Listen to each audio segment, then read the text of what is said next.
But upon company law का एक बहुत इंपॉर्टेंट सेक्शन और इम्पॉर्टेंट चैप्टर पढ़ने वाले हैं, डिपॉजिट्स और डिबेंचर्स। कंपनी को जब भी पैसों की ज़रूरत होती है तो दो तरफ से ही वो फाइनेंस ले सकता है, या तो ओनर्स फंड या बोरोड फंड। ओनर्स फंड मतलब जब वो शेयर इशू करता है तो शेयर होल्डर के थ्रू उसको पैसा मिल जाता है, तो मीटिंग में मेंबर्स भी बढ़ जाते हैं, डिसीजन मेकिंग बढ़ जाती है। पर अगर कंपनी चाहती है कि डिसीजन मेकिंग एग्जिस्टिंग लोगों के पास ही रहे, तो फिर वो बोरोड फंड पे जाती है। बोरोड फंड में या तो वो बैंक लोन लेगी, पर अगर उसकी क्रेडिट वर्दीनेस अच्छी नहीं है तो फिर वो आउटसाइडर से पैसा लेती है। आउटसाइडर्स कैसे? या तो पब्लिक से डिपॉजिट्स के रूप में पैसा लेगी या फिर डिबेंचर्स के रूप में। तो आज अपन जो टॉपिक पढ़ रहे हैं वो डिपॉजिट्स का पढ़ रहे हैं, मतलब लोगों से पैसा उठा रही है। सेक्शन इसमें सिर्फ कितने कवर्ड है? 73 से लेकर 76A तक। तो कंपनी डिपॉजिट्स क्या होता है? जो भी कंपनी ऐसा लोन के रूप में बाहर वालों से पैसा बोरो करे तो उसको डिपॉजिट्स बोलते हैं। किससे पैसा ले सकती है वो? या तो आउटसाइडर से, पर्सन से, सेक्शन नंबर 76, या फिर खुद के मेंबरों से ही। बाहर ढिंडोरा पीटने से अच्छा कि हमें पैसों की जरूरत है, इससे अच्छा अपने मेंबर से ही पूछ रही है। याद रखना, मेंबर से डिपॉजिट के रूप में पैसा ले रहे हैं तो इसमें वोटिंग राइट्स नहीं मिलते मेंबरों को, सेक्शन 73 के अकॉर्डिंग। तो डिपॉजिट्स के लिए अपन को ये इतने सारे सेक्शंस पढ़ने, ये सारे फॉर्म्स अपन को पढ़ने, और ये अपन को रूल्स पढ़ने। इसमें याद रखना अमेंडमेंट भी है, 2019 में भी रूल्स निकला था, ये पहला 2014 में निकला था। इंपॉर्टेंट सेक्शन है अब कि डिपॉजिट या तो मेंबर से ले सकते हैं या फिर पर्सन्स आउटसाइडर से ले सकते हैं। मेंबर्स के केस में प्राइवेट और पब्लिक कंपनी। प्राइवेट कंपनी में या तो स्टार्टअप कंपनियां होंगी या अदर देन स्टार्टअप कंपनियां होंगी। स्टार्टअप कंपनियां मतलब जब 2016 में मोदी जी ने अनाउंस किया था कि जो भी इनोवेटिव आइडियाज लेके अपनी कंपनी खोलता है हम उसको बहुत सारे फायदे देने वाले हैं, तो वो डिपॉजिट में भी फायदा दिया गया है कि शुरुआती 5 साल में डिपॉजिट्स के सेक्शन नहीं लगेंगे। अगर अदर देन स्टार्टअप्स हैं और वो पीछे की कंडीशंस मेट कर रहे हैं तो भी इतने स्ट्रिक्ट रूल्स नहीं है। और अगर कोई अदर कंपनीज है, मतलब स्टार्टअप के अदर कंपनियां हैं, तो वो मेंबर्स से कितना पैसा प्राइवेट कंपनियां ले सकती हैं? सिर्फ अपनी पूंजी का 100%, अपनी पूंजी का paid up share capital, security premium या फ्री रिजर्व का 100% तक। मतलब मान लो अगर उसकी पेड अप शेयर कैपिटल है 10 लाख, सिक्योरिटी प्रीमियम है 1 लाख, फ्री रिजर्व है 1 लाख, तो सब कुछ मिला के हो गया 12 लाख। तो मतलब जब वो मेंबर से पैसा ले रही है तो ज़्यादा से ज़्यादा कितना ले सकती है डिपॉजिट के रूप में? 12 लाख रुपए। तो ये वाला सेक्शन की कंप्लाइंस उसके ऊपर भी नहीं लगेंगी। 73(2) अपन आगे देखने वाले हैं।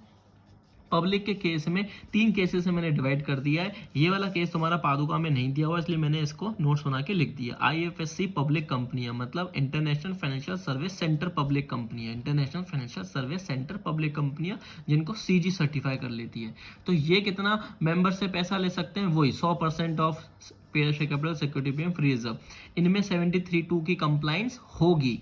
एलिजिबल पब्लिक कंपनियां मतलब बड़ी बड़ी कंपनियां जिनका नेटवर्थ या तो 100 करोड़ से ऊपर हो, टर्नओवर या तो 500 करोड़ से ऊपर हो, साथ में वो ROC को क्या फाइल करते हैं? रेजोल्यूशन, ROC को प्लस RBI को। तो ये कितना ले सकते हैं? सिर्फ 10%, सिर्फ 10% अपनी पूंजी, सिक्योरिटी प्रीमियम और फ्री रिजर्व का। इसमें भी 73(2) की कंप्लाइंस होगी। अदर देन दीज 2 कंपनियां, जैसे कि गवर्नमेंट कंपनियां या फिर जो एलिजिबल कंपनियां नहीं है मतलब छोटी पब्लिक कंपनियां, वो कितना ले सकती हैं? सिर्फ 35%।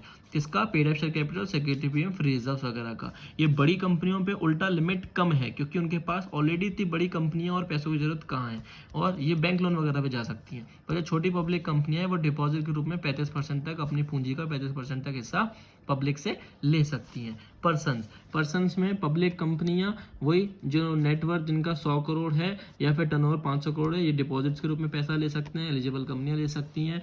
इनके ऊपर आगे अपन पढ़ेंगे 73(2) की कंप्लाइंस कैसे होती है। इसके अलावा भी बहुत सारी कंप्लाइंस होती हैं, वो अपन आगे देखने वाले हैं।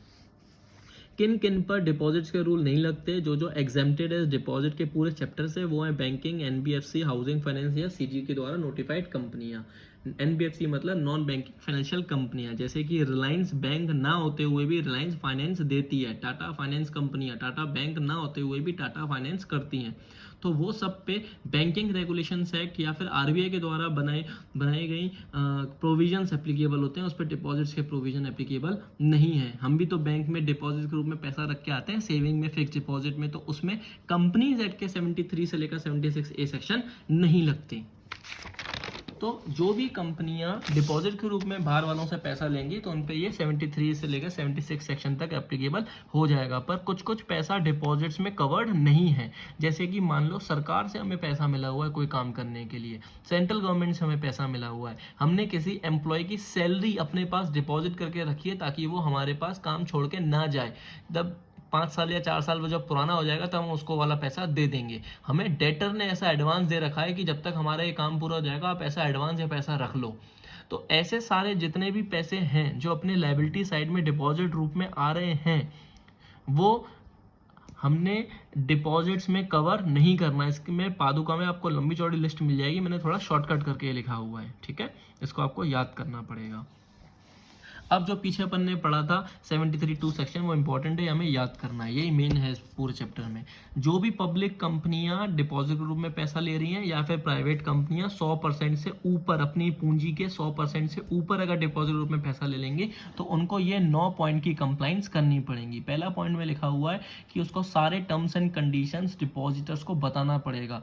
सामने वाला अगर अपन को पैसा दे रहा है तो पक्की बात है वो बदले में इंटरेस्ट एक्सपेक्ट करेगा। अपन भी तो बैंक में पैसा जमा करते हैं तो बदले में अपन को इंटरेस्ट मिलता है, तो अपन को ये उसको बताना पड़ेगा कि हम साहब इतने दिन के लिए तेरे से पैसा ले रहे हैं और इतना रुपया तेरे को वापस इंटरेस्ट के साथ जोड़कर देंगे। हमें कंपनी में पहले रेजोल्यूशन पास करना पड़ेगा। अगर हमारी एलिजिबल कंपनी है तो एसआर पास करना पड़ेगा, नॉन एलिजिबल कंपनी है तो ओआर पास करना पड़ेगा। हम लोगों को रूल्स जो सीजी और आरबीआई ने बनाए हुए हैं उसका पालन करना पड़ेगा। हमें मेंबरों को सर्कुलर एडवर्टाइजमेंट इशू करना पड़ेगा जो हमें आरओसी को भी 30 दिन के अंदर फाइल करना पड़ता है। जैसे डिबेंचर से जब अपन पैसा लेते थे 12th में हमने पढ़ा था तो डीआरआर अकाउंट बनाते थे 25%, याद हो। तो सिमिलरली जब डिपॉजिट से अपन पैसा लेते हैं डिपॉजिटर से तो हमें डीआरआर अकाउंट बनाना पड़ता है जो कि है डिपॉजिट रीपेमेंट रिजर्व अकाउंट।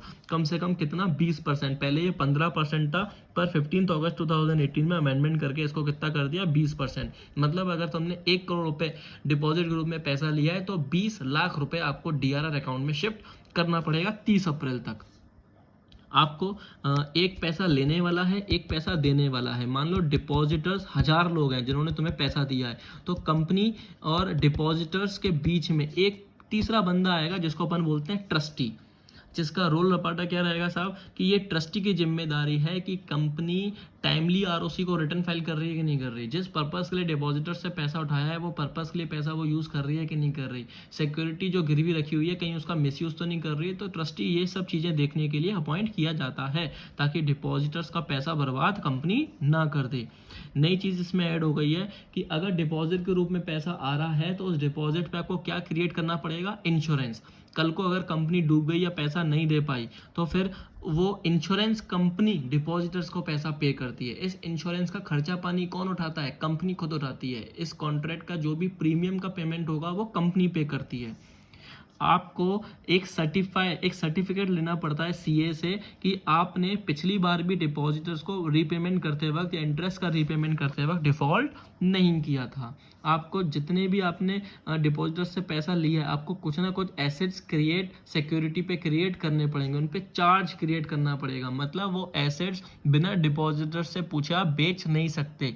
अगर कंपनी कल को डूबती है तो कंपनी उन एसेट्स को बेच के डिपॉजिटर्स को पैसा वापस करेगी। तो ये सब पॉइंट्स किस पे एप्लीकेबल होंगे, सारी पब्लिक कंपनी या फिर वो प्राइवेट कंपनी जिन्होंने अपनी पूंजी के 100% से ज़्यादा मेंबरों से डिपॉजिट के रूप में पैसा ले रखा है।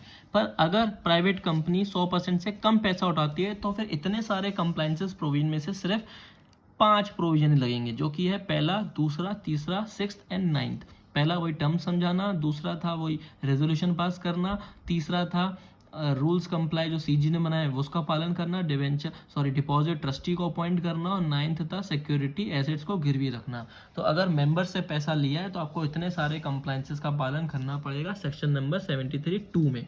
पर अगर आपने पर्सन से पैसा लिया, आउटसाइडर से पैसा लिया जो कि पब्लिक कंपनी ले सकती थी, उसके लिए सेक्शन 76 अपन ने पीछे देखा था 76 लग जाएगा। तो उसमें आपको 73(2) की तो कंप्लाइंस करनी पड़ेंगी। साथ में आपको क्या क्या करना पड़ेगा, आपको एक क्रेडिट रेटिंग एजेंसी से क्रेडिट रेटिंग लेनी पड़ेगी। मतलब वो कंपनियों को जो ज़्यादातर डेट फ्री कंपनियां होती हैं जिन पे ज़्यादातर उधार नहीं होता उन पे लोगों का विश्वास थोड़ा ज़्यादा होता है। तो वो अपनी क्रेडिट रेटिंग ले लेंगे, उनकी रेटिंग मार्केट में अच्छी आएगी, तो उनको लोग बाग पैसा देने में भी ईजी फील करेंगे, क्योंकि पैसे डूबने का चांसेस कम होगा, रीपेमेंट कैपेसिटी कंपनी की ज़्यादा होगी। जितना भी अमाउंट अपन चार्ज क्रिएट करेंगे, मान लो डिपॉजिट अगर 1 करोड़ रुपए अपन को मिल गए डिपॉजिट के रूप में, तो कम से कम 1 करोड़ रुपए तक की एसेट्स ही अपन को चार्ज एसेट्स करनी पड़ेंगी। इस एक्ट के आने से पहले जो अपन डिपॉजिट के रूप में पैसा ले चुके हैं, उसको भी अपन को रूल्स के अकॉर्डिंग कंप्लाइंस करना पड़ेगा। इस सेक्शन में बहुत तगड़ी पेनल्टियां दी हुई हैं। अगर आपने 74(3 मतलब अगर टाइम पे पैसा वापस नहीं दिया, तो 1 करोड़ से 10 करोड़ तक का कंपनी पे लायबिलिटी आ सकती है, और साथ में ऑफिसर्स पे 7 साल की जेल या 25 लाख से 2 करोड़ का जुर्माना लग सकता है। अगर आपने फ्रॉड किया तो सीधे सीधे 447 लग जाएगा। 73 से 76 का कोई भी प्रोविजनल कॉन्ट्रावेंशन किया तो वही 74(3 वाली पेनल्टी लग जाएगी, और नॉर्मल पेनल्टी तो वो 5,000 या 500 रुपये पर डे वाली तो है ही। अब जो यहाँ अपन ने पॉइंट पढ़े थे उस पर मैंने थोड़ा सा यहाँ पे समझाया हुआ है। जैसे कि अपन ने पढ़ा था कि मेंबरों को सर्कुलर या एडवर्टाइजमेंट का देना पड़ेगा, क्योंकि अपन उनको इनवाइट कर रहे हैं। तो क्या उसको प्रोस्पेक्टस माना जाएगा? याद है ना वो प्रोस्पेक्टस, गोल्डन रूल, मुगरेज केस लॉ।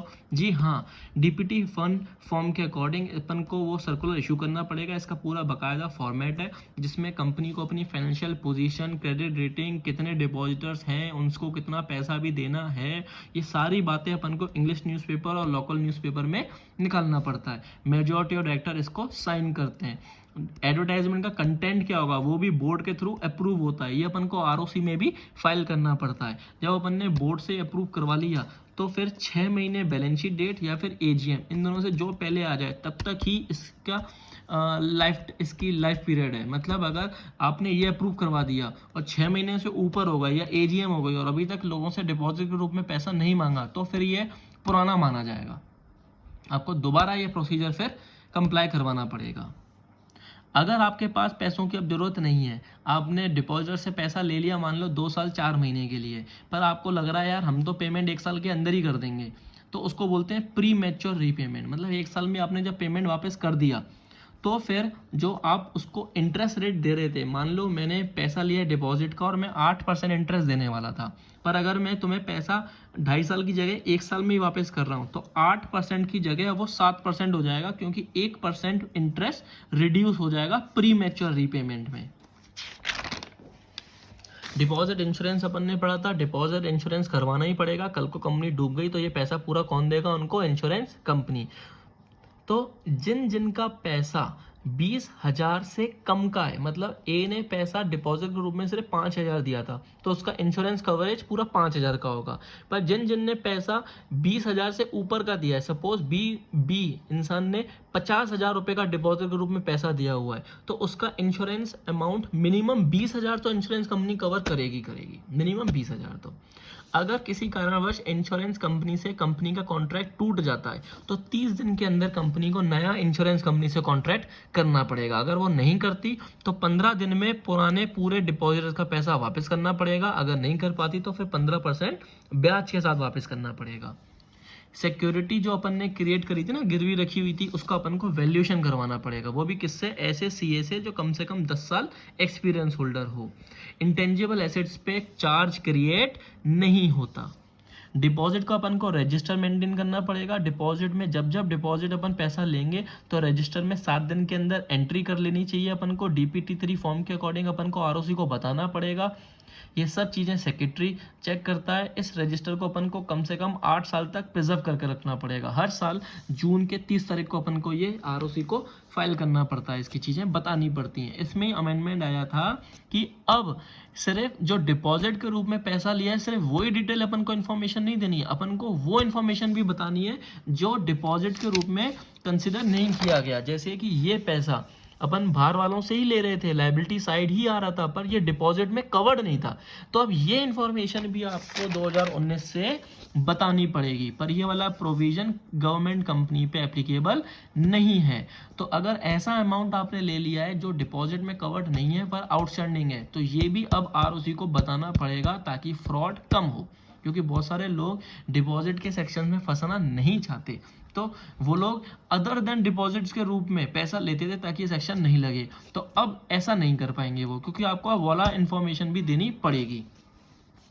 डिपॉजिट ट्रस्टी याद है ना, जो डिपॉजिटर्स के लिए अपन अपॉइंट करते थे, तो डिपॉजिट ट्रस्टी ज़्यादातर वो लोग होते हैं जो कंपनी से रिलेटेड नहीं होते। अगर वो ऑलरेडी कंपनी से रिलेटेड है, प्रमोटर का रिश्तेदार है, या कंपनी से उसका पैसों का संबंध है, कंपनी का वो ऑलरेडी डेटर या बहुत बड़ा क्रेडिटर है, तो वो कभी भी कंपनी को गलत प्रूफ होने नहीं देगा। तो लोगों का ट्रस्ट, डिपॉजिटर्स का ट्रस्ट नहीं जीत पाएगा वो। इसलिए डिपॉजिट ट्रस्टी वो होता है जो कंपनी से रिलेटेड ना हो।